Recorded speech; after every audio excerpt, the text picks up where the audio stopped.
Welcome back to the Navy Sports Magazine show presented by Navy Federal Credit Union. Navy Federal Credit Union is a proud supporter of Navy athletics. The Patriot League Championships for indoor track and field this weekend up in Boston. We've got junior Sophie Richter with us. Sophie, thank you so much for your time. Yes, of course. Thank you for having me. I'm really happy to be here. All right, Sophie, before I highlight your college success, I need to go back to high school for a moment because you were collecting infinity stones there. First, you start off at DuPont Manual. You set three school records. You're a state champion as a sophomore. And then you transfer. You go to Eastern, where you not only were the state champ in the 400 and the 4x400, you're also high school valedictorian. Did you believe in free time in high school?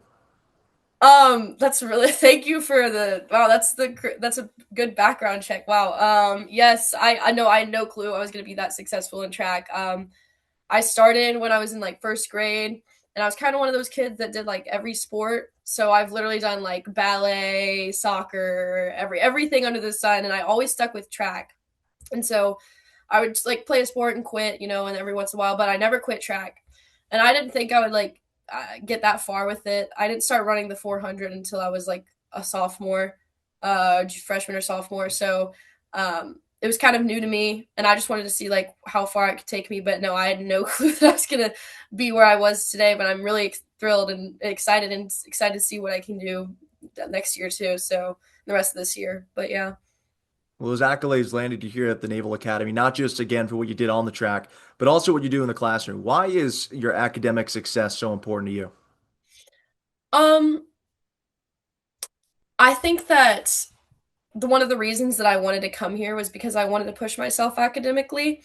Um, I think that academics, although it might not be like the most important factor, and at the end of the day, it is just a numeric, and it doesn't define me or who I am. At least for me, like I don't take my grades to be like a make or break factor for who I am.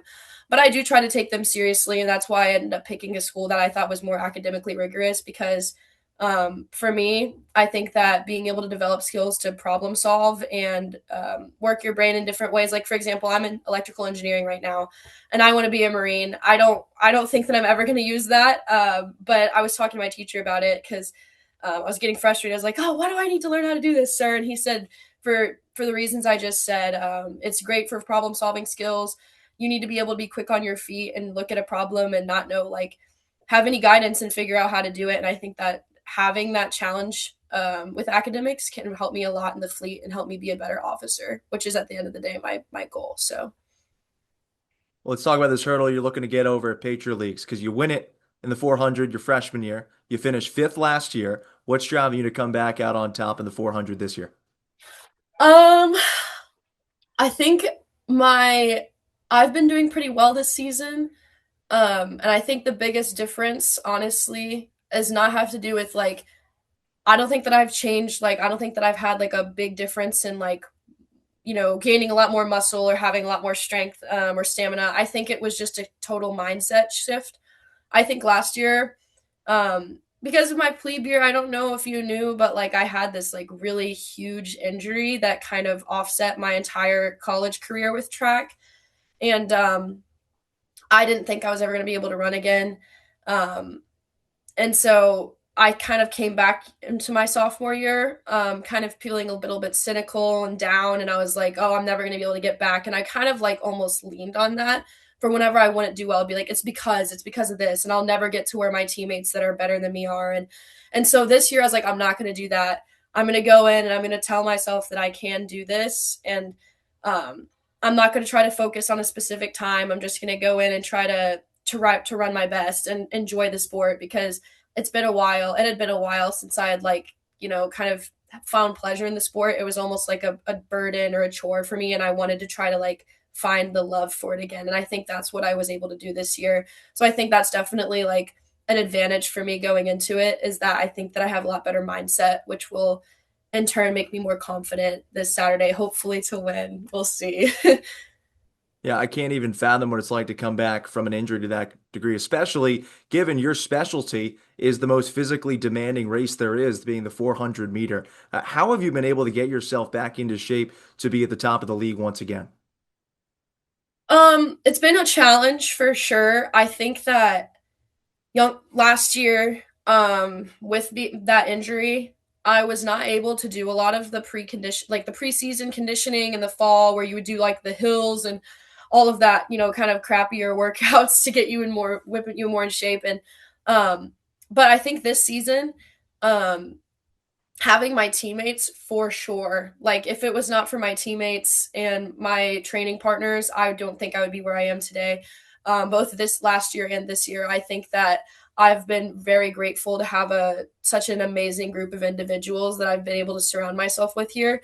And I think that training with them, running in those grittier workouts at the beginning of the year, and having that full season, um, has definitely helped me to gain the traction that I need to run the times that I've been able to run this semester. I mean this year. So I think that's definitely played a big role in it. I think I like look at the younger population and remember that that's how I felt, and now I have to fill the shoes of those that were above me when I was their age. And so I think that that also has a lot to do with it. Was like I have to run for my teammates. I have to be there for them when they're not able to be there. And I think that's definitely helped me hit the times that I need and help me get through a workout. Is like I can't do what I did as a plebe, which is like, oh, I don't know if I can do this workout. I have to stay strong for them because they are who I was. You know what I mean? I don't know if that makes any sense, but yeah. Absolutely. And it might tie into the answer to my next question, which is I have to imagine there's some self-imposed pressure that comes with that because it's been such a dominant run in the Patriot League for Navy men's and women's track and field. How do you deal with that, especially going into this weekend's events up in Boston? It is a lot of pressure.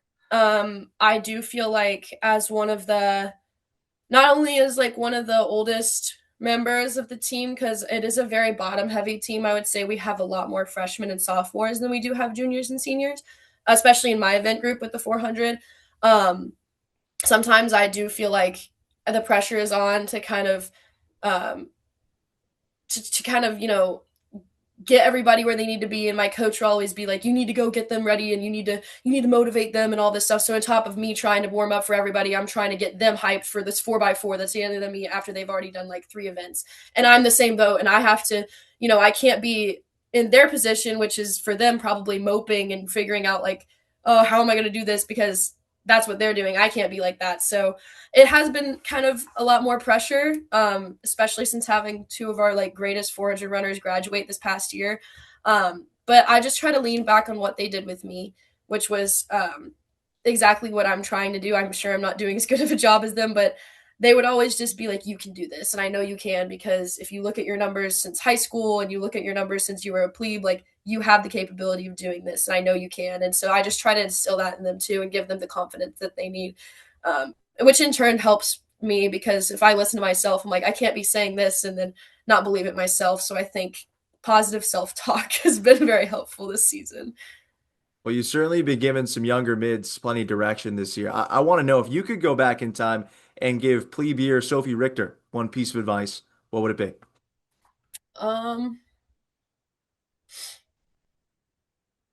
I'd say the number one thing that I've learned about track, and I'd say since I was even very young, but especially when I grew older and I grew and I was in like a competitive club and I started to be more successful in the sport, I realized I was running a lot to not disappoint others. But I I noticed that I wasn't necessarily running because I wanted it for myself. I was always running because I want to impress my coach. I want to make my coach proud. I want to make my family proud. I don't want to I don't want to let down my team and not be able to win this 4x4 to win the meet. So that's what I would go into, and I would put all this outside pressure of letting everybody else down, and I never allowed myself to just run because I wanted to run. And I do think that this year, in all of my career, like with track, this year has been the first year that I'm like, I want to run for me and I want to see how far I can take this. And I'm trying to think of like, what if I can make regionals, and what if I can run a time that's fast enough maybe next year to make it to that the very bottom of NCAAs, which is like a crazy dream, but that would be like ideal. And I've never thought about that before because I've always just thought about like making people happy. But I want to see, like, this is the first time I've seen like run for you, which I think is what I would tell myself as a plebe. Like, don't so much put so much pressure to try to like impress other people or make other people proud. Like, do it for yourself. Well, first of all, I want to give a shout out to Natalie and Joshua because that might have been one of the most introspective conversations we've had ahead of a meet. So well done to your folks, and really enjoyed talking to you, Sophie. Good luck this weekend, and go get them. Thank you so much. Have a great day. You have been listening to the Navy Sports Magazine Show, presented by Navy Federal Credit Union. Navy Federal Credit Union is a proud supporter of Navy athletics.